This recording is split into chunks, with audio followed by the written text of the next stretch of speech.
Para que no haya desavenencia en el cuerpo, sino que los miembros todos se preocupen los unos por los otros. Vamos a orar, hermano, pedirle al Señor que nos ayude, que nos permita que su palabra nutra los corazones y que llegue a nuestra mente, a nuestro corazón, y que sintamos el deseo de poner por obra lo que su palabra nos dice. Vamos a orar. Señor Jesucristo, en la gracia, la bondad y la misericordia de poder, reconocemos que tú eres el único Dios todopoderoso. Todo está, Señor Jesús, bajo tu voluntad. Te suplicamos que tú, Señor Jesús, nos hables a través de tu palabra, Señor. Unge mis labios, Cristo Jesús, derrama de tu unción, Señor. Ayúdanos, Padre, que tu palabra nutra el corazón de tus hijos. Que tu palabra, Señor, humedezca el sequedal del corazón, Padre eterno. Guárdanos, Señor Jesús, dentro de tu senda gloriosa. Ayúdanos, Padre, para permanecer siempre viendo, Señor Jesús, ese blanco supremo que eres tú, bendito Dios. Gracias, Señor Jesús. Tomen sus lugares, hermanos. Hoy, gracias a Dios, me tocó compartir la palabra. Y el tema que se me asignó, hermanos, es la unidad. La unidad, y me da gusto hablar de la palabra de Dios porque yo me deleito mucho en la palabra de Dios. Por eso me gozo cuando hablo la palabra de Dios. Y crean, hermanos, que es un deleite predicar la palabra de Dios. Me da gusto que esté, ya lo dijo hermano Nito, el hermano José Enríquez. Yo he aprendido las cosas de él. Es un hermano, para mí es un hermano muy preparado, muy instruido en la Biblia. Mucha historia, mucha cultura bíblica, maneja muy bien la teología bíblica, la teología sistemática, y hemos compartido palabra, hemos platicado sobre cosas, y qué bueno, hermano José, que esté aquí con nosotros. ¿Qué hacen para el hermano, hermanos? Dios lo bendiga al hermano, Dios lo guarde. Entrando en materia, hermanos, quiero hacer la discusión a lo siguiente. Dios, cuando creó el mundo, cuando empieza el Señor a hacer la obra, pensar la obra que iba a hacer, la obra que nadie ha podido hacer y nadie podrá hacer, la creación del mundo. El Señor establece una unidad perfecta, que es a la que la palabra de Dios nos lleva a entrar en esa unidad perfecta. Y el Señor establece en su pensamiento una unidad. Cuando crea el mundo estaba diseñado de tal forma que sea en una unidad continua, en una unidad perfecta. Tal es así que el animal más feroz que conocemos iba a poder convivir con el hombre sin problema. Porque cuando está la unidad perfecta, está trabajándose bajo la mente del Señor, bajo la mente de Dios. Y el Señor creó el mundo bajo una unidad perfecta, en lo que todas las cosas iban a estar sujetas a su voluntad. Posteriormente crea al hombre también con la misma intención de la unidad perfecta, la unidad en el Espíritu, a través del vínculo de la paz. Crea al hombre y el Señor es tan perfecto que crea al hombre perfecto. El hombre es perfecto, hermanos. Su constitución es perfecta. Sus hechos no lo son. Pero el hombre es perfecto porque Dios es perfecto. Y Dios creó al hombre en unidad porque Dios quería que el hombre estuviera bajo la mente de Él, que caminara en los caminos de Él. Dios siempre ha llamado a la unidad. Dios siempre ha querido que el hombre camine por sus caminos, que el hombre ande en los pensamientos de Él. Desde la creación del mundo está la unidad marcada en la palabra de Dios. Y la unidad termina cuando entra la desavenencia. El versículo 25 dice: para que no haya desavenencia en el cuerpo, sino que los miembros todos se preocupen los unos por los otros. Pero Dios quiere, hermanos, por eso después, tiempo muy adelante, Dios se lamenta. Dice, porque mis pensamientos no son sus pensamientos, ni mis caminos son sus caminos. Porque el hombre transgredió la ley, el hombre se salió de la unidad perfecta que Dios estaba buscando y había instituido. El hombre se sale. Y cuando el hombre se sale de la unidad que Dios marca a través de su palabra, es peligroso. Es peligroso, hermanos. ¿Qué es la unidad? Dios es uno. Dios es uno. La etimología viene de unánimes. Lo más peligroso para el cristiano es que Satanás también está en unidad. También está en unidad. Y Jesús lo dijo. Y eso es lo peligroso para nosotros.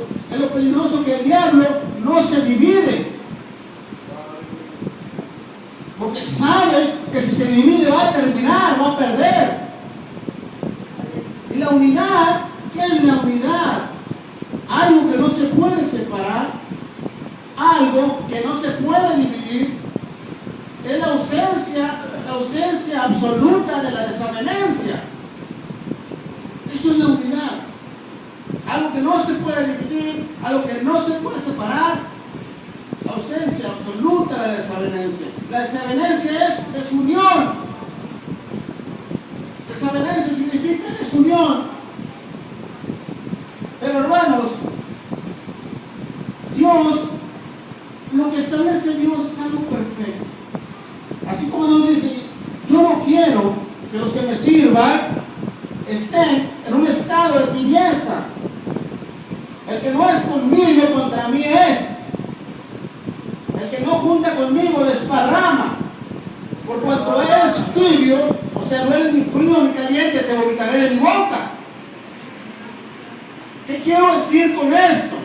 Que hay algo que viene a terminar con la unidad en el cristiano. Hay algo que viene a terminar con la unidad en el creyente. Y eso que viene a terminar se llama división. Eso es lo terrible que viene a terminar con la unidad. La división. Y hay un castigo grande para la división, para los que hacen división, para los que fomentan división. Y si estudiamos y analizamos la palabra división, significa dos visiones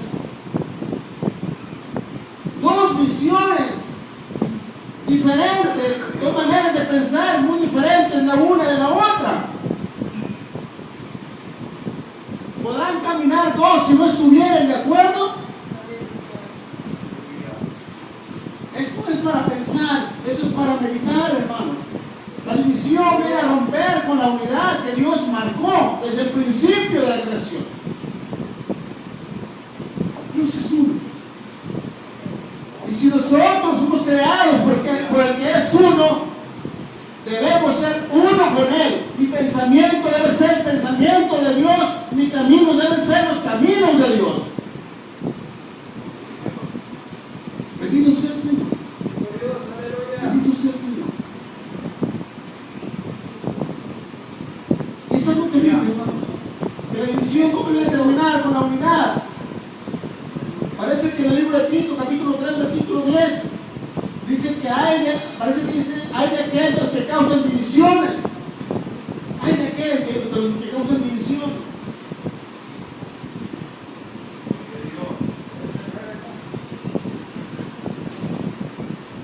Tito 3:10. Al hombre que causa divisiones después de una y otra amonestación, deséchalo. Es dura la palabra. ¿Pero por qué es dura? Porque la división viene a terminar con lo que Dios quiere. La división viene a terminar con el propósito de Dios.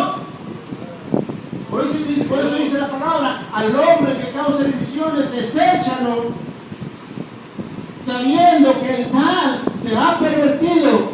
Hay que analizar que entre en esa condición para desecharlo y peca y está condenado por su propio juicio. Pero hermanos, Si vemos Mateo 18, 19,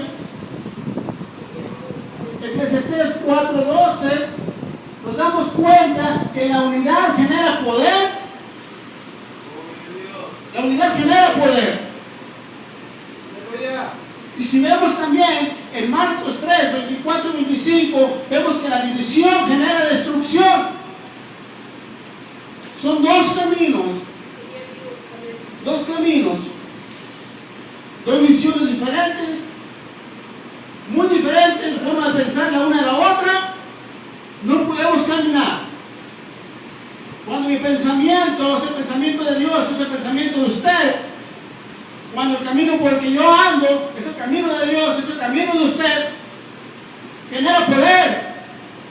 Salmo 133, versículo 3, ahí está la clave de la armonía, el por qué el Señor exigía armonía. Porque ahí envía Jehová bendición y vida eterna. Por eso es la unidad. Por eso el Señor demanda unidad, que el pueblo esté unido. Porque donde está el pueblo unido, ahí está la bendición de Dios. Ahí está la bendición de Dios. Y Santiago 3:16 dice, donde hay celos y contiendas, ahí hay perturbación y toda obra perversa.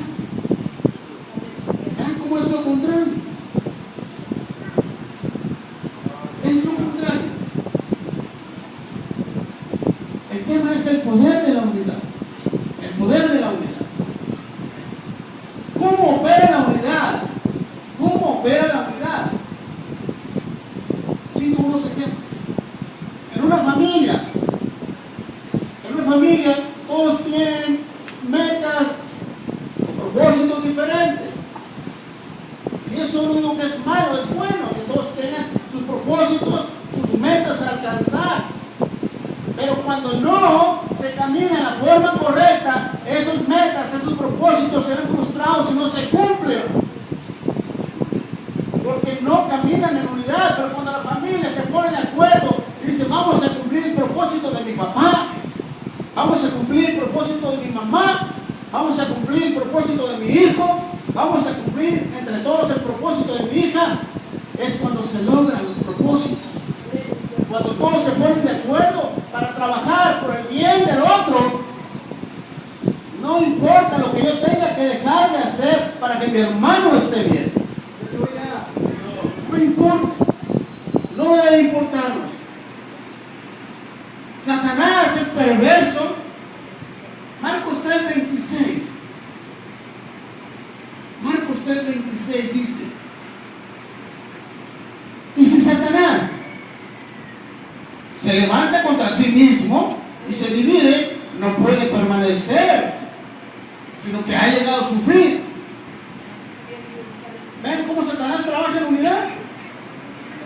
Trabaja en unidad porque él sabe que si se divide no va a permanecer. Él sabe que si se divide no va a poder hurtar. Él sabe que si se divide no va a poder robar. Él sabe que si se divide no va a poder matar.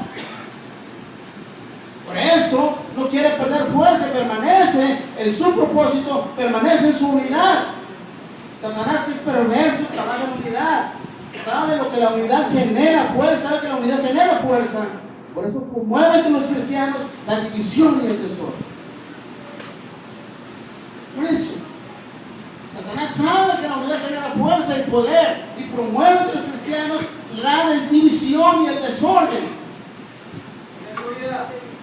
Pero sabe también que si él se divide, pierde. Por eso no lo hace. Por eso no lo hace.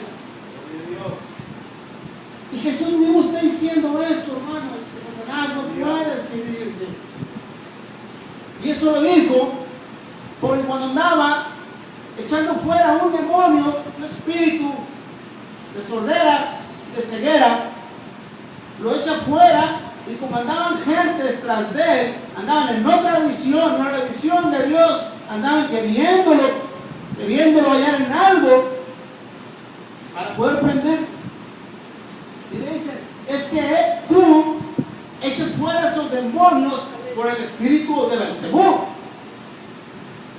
el príncipe de los demonios. Es cuando dice Jesús, Satanás no puede dividirse por sí mismo. Entonces, no puede ser que Satanás esté dividido. ¿Por qué? Que otro espíritu saque otro espíritu. Por eso Jesús dice, Satanás no se puede dividir porque llega a su fin. Yo no he hecho fuera a través de ese príncipe de los demonios. Yo he hecho fuera a los demonios porque tengo potestad. Toda potestad me da en el cielo y en la tierra. Toda potestad. Era el Dios mismo.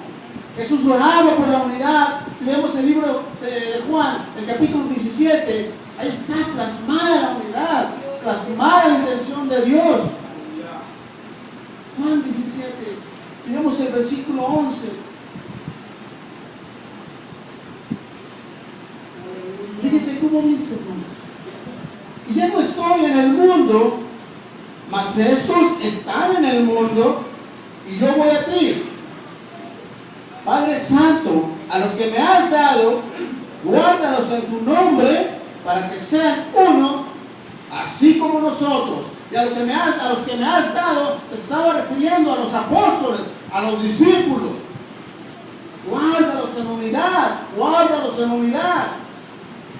Porque Dios sabe que la unidad genera fuerza, la unidad genera poder. Esto nos demanda estar en la unidad perfecta. La unidad atrae también la gloria de Dios, es decir, el deleite, el gozo, la capacidad de gozarnos. Dice el versículo 22, la gloria que me diste, yo les he dado para que sean uno, así como nosotros somos uno. La gloria que me diste, yo les he dado. Para que así como nosotros somos uno, también ellos sean uno. Eso es lo que genera la unidad, la capacidad de gozar la gloria que Dios desciende sobre nosotros. ¿Cómo opera la unidad? Es tan poderosa, hermanos. En todos los ramos del mundo, las áreas del mundo, la unidad es tan perseguida porque saben que ahí está el éxito. ¿Cómo opera la unidad en los negocios? Los prospera, los lleva al éxito. ¿Cómo opera la unidad en el deporte? Los lleva al triunfo. ¿Cómo opera la unidad en el matrimonio? Evita el divorcio. ¿Cómo opera la unidad en la iglesia? Evita la división. ¿Es importante o no es importante la unidad? Es importante la unidad.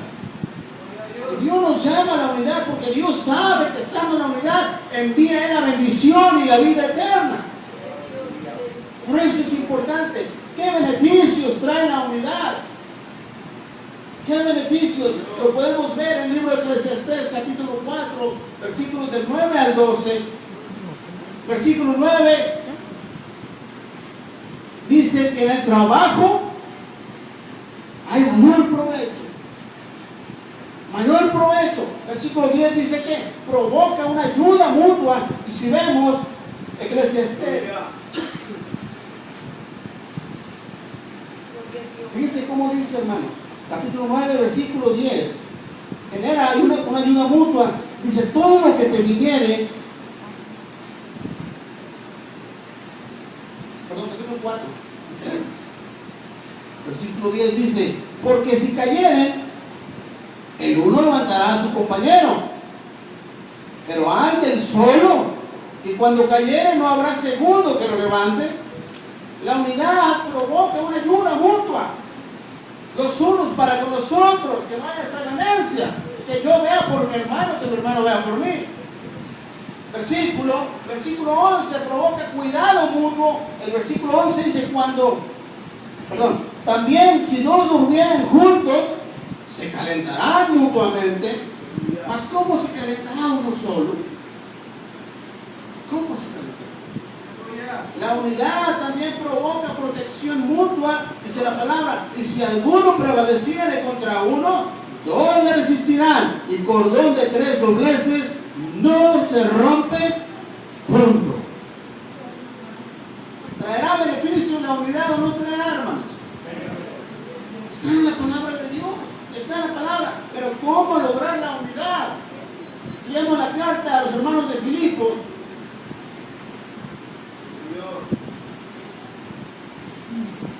capítulo 2,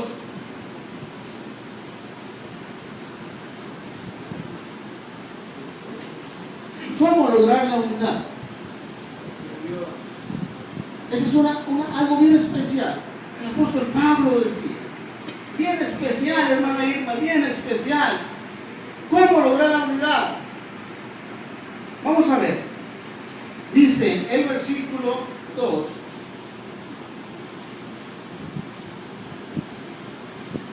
Completad mi gozo, decía Pablo. Estoy feliz, pero complétenme el gozo. Complétenme el gozo. Sientan lo mismo. Tengan el mismo amor. Unánimes. Sientan una misma cosa.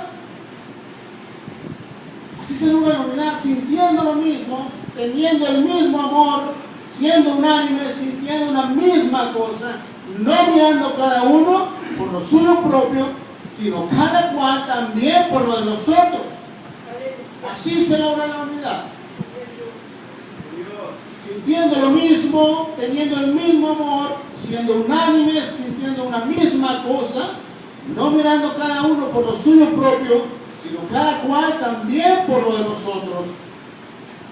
Y lo más importante, versículo 14. Lo más importante, hacer todo sin murmuraciones y contiendas.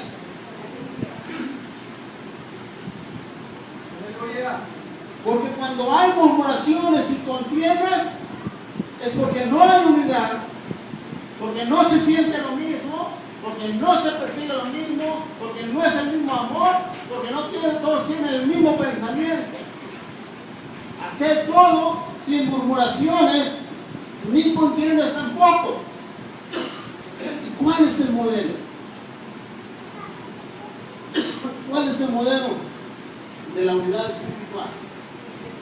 Hay un modelo, hermanos. Hay un modelo de la unidad espiritual. Lo podemos ver en Juan 17. Ya leemos el versículo 11. Vamos a ver el 20 y el 23. Lea este capítulo completo, hermanos. Va a aprender bastante. Escudriñenlo. Dice el versículo 20 al 23.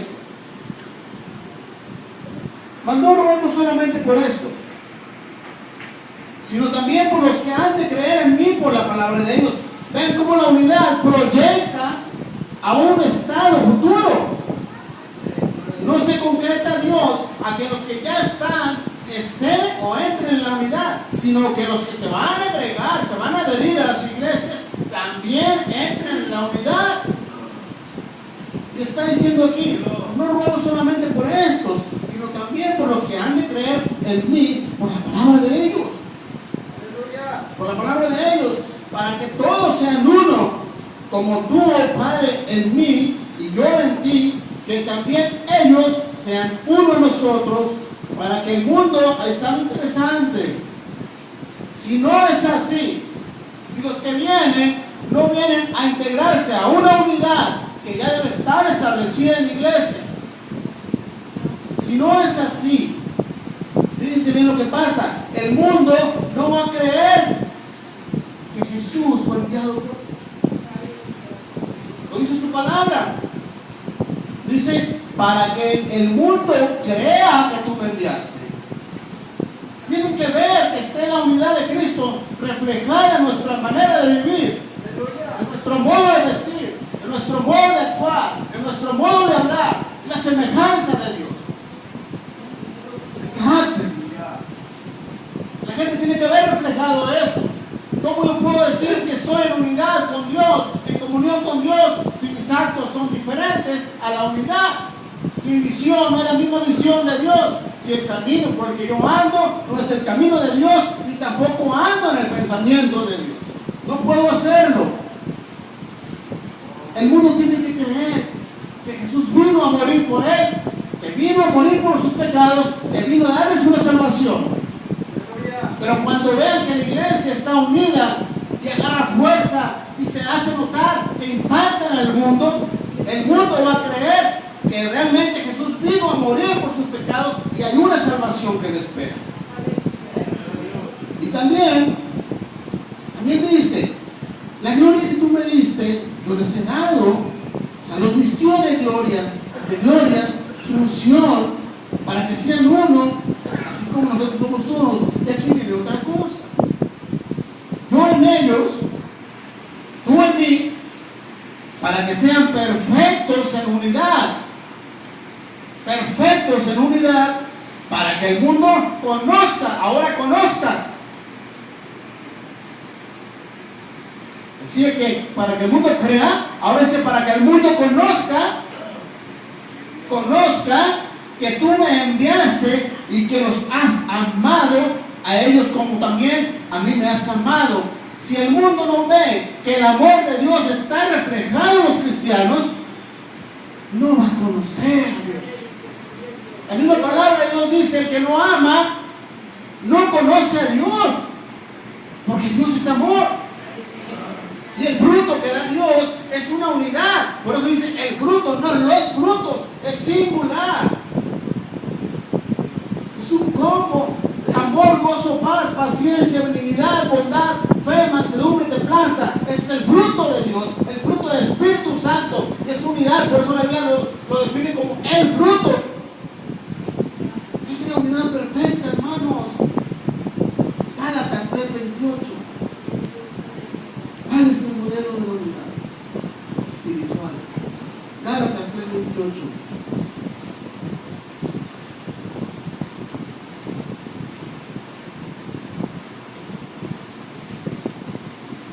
Dice así, hermanos: ya no hay judío ni griego, no hay esclavo ni libre, no hay varón ni mujer, porque todos vosotros sois uno en Cristo Jesús. Ya no hay distinciones, no hay acepción de personas, ya no hay judío ni griego, esclavo ni libre, todos somos libres por el Señor Jesucristo. Ya no hay, todos son uno.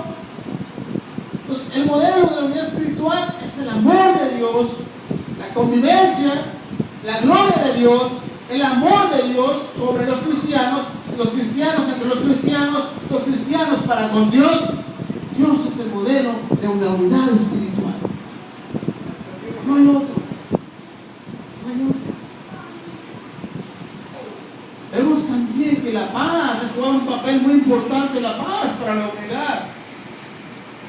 Bien decía este hombre ilustre, entre los individuos como entre las naciones, el respeto al derecho ajeno es la paz.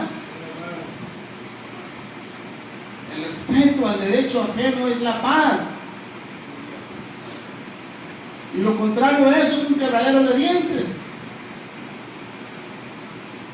Y el Señor nos demanda y nos dice que la paz también juega un rol muy importante para conseguir la unidad. En Efesios 2, 14 y 16 dice así, hermanos: porque Él es nuestra paz, para que de ambos pueblos hizo uno, derribando la pared intermedia de separación. ¿De qué pueblos está hablando? ¿De qué pueblos?